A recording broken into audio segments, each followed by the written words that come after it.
Welcome back to yet another video. In this video, we will see how we can join the Midjourney server through Discord. So basically, first of all, you have to create a Discord account. Just search for Discord.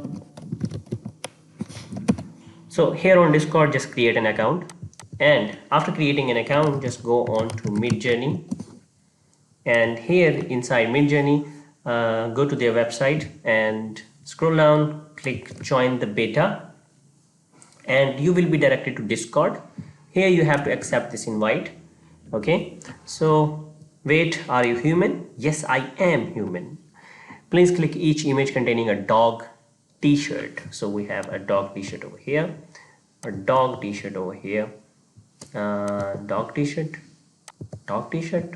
Okay, verify. So once you verify that you're human, it will connect you to the Discord server of Midjourney. So here you can see this is Discord, and here you can see we are inside the Midjourney server. We can create our own server as well. That's another video. So basically we are here inside Discord. So let's see how we can use it in the next video.